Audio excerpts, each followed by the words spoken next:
dedicated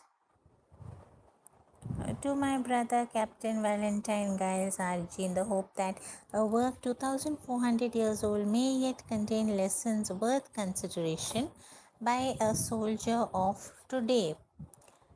This translation is affectionately dedicated, as Lionel Giles says. So he's the one who has translated this book for us. Let's take a look at the contents.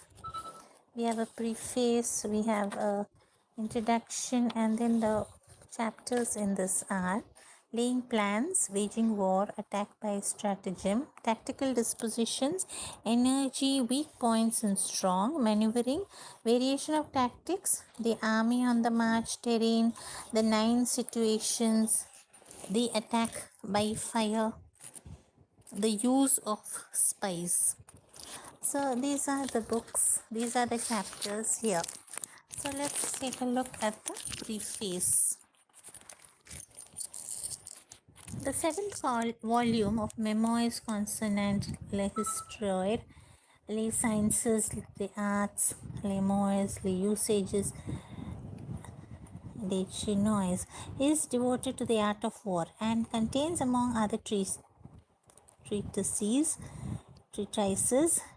or many another thing, which is translated from the Chinese by a Jesuit father, Joseph Amiot.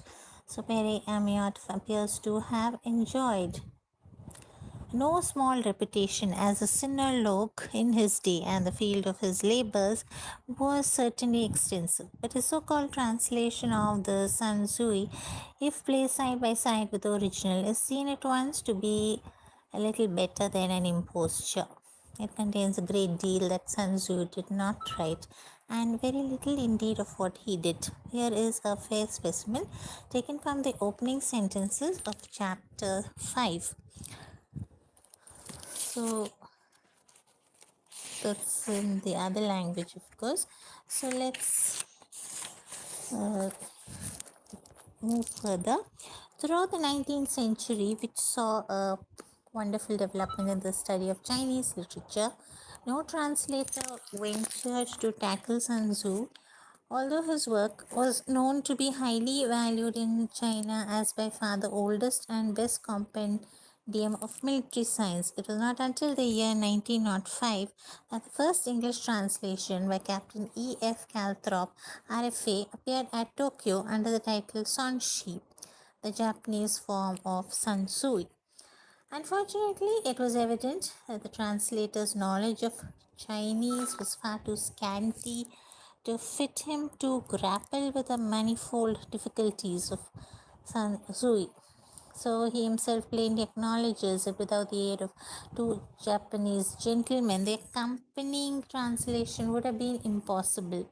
We can only wonder then that with their help, it should have been so excessively bad. It is not merely a question of downright blunders from which none can hope to be wholly exempt. Omissions were frequent, hard passages were willfully distorted or slurred over. Such offences are less pardonable. They would not be tolerated in any edition of a Greek or Latin classic, and a similar standard of honesty ought to be insisted upon in translations from Chinese. So, from blemishes of this nature, at least I believe that the present translation is free. It was not undertaken out of any inflated estimate of my own powers, but I could not help feeling that Sun Tzu deserved a better fate than had befallen him, and I knew that at any rate I could hardly fail to improve on the works of my predecessors. Towards the end of 1908, a new and revised edition of Captain Calthrop's translation was published in London, this time, however, without any allusion to his Japanese collaborators. My first 3 chapters were then already in the printer's hands, so that the criticism of Captain Calthrop therein contained must be understood as referring to his earlier edition. This is on the whole an improvement on the other, though thought there still remains much that cannot pass muster. Some of the grosser blunders have been rectified and lacunae filled up, but on the other hand, a certain number of new mistakes appear. The very first sentence of the introduction is startlingly inaccurate, and later on, while mention is made of an army of Japanese commentators on Sun Tzu, who are these, by the way? Not a word is vouchsafed about the Chinese commentators, who, nevertheless, I venture to assert, form a much more numerous and infinitely more important army. A few special features of the present volume may now be noticed. In the first place, the text has been cut up into numbered paragraphs, both in order to facilitate cross reference and for the convenience of students generally. So the division follows broadly that of Sun Xingyan's edition, but I have sometimes found it desirable to join two or more of his paragraphs into one. So, in quoting from other works, Chinese writers seldom give more than the bare title by way of reference, and the task of research is apt to be seriously hampered in consequence. With a view to obviating this difficulty so far as Sun Tzu is concerned, I have also appended a complete concordance of Chinese characters, following in this the admirable example of Ligge. Though an alphabetical arrangement has been preferred to the distribution under radicals, which he adopted. Another feature borrowed from the Chinese classics is the printing of text, translation, and notes on the same page. The notes, however, are inserted according to the Chinese method immediately after the passages to which they refer.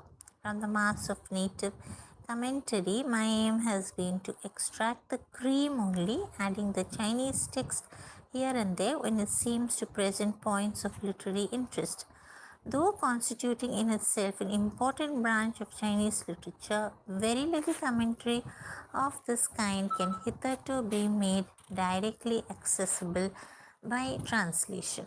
So, I may say in conclusion that owing to the printing of my sheets as they were completed, the work had not the benefit of a final revision.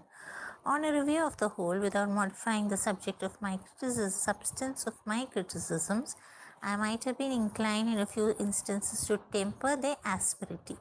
Having chosen to wield a blood guion, however, I shall not cry out if in return I am visited with more than a rap over the knuckles. Indeed, I have been at some pains to put a sword into the hands of future opponents by scrupulously giving either text or reference for every passage translated. A scathing review, even from the pen of the Shanghai critic who despises mere translations, would not, I must confess, be altogether unwelcome.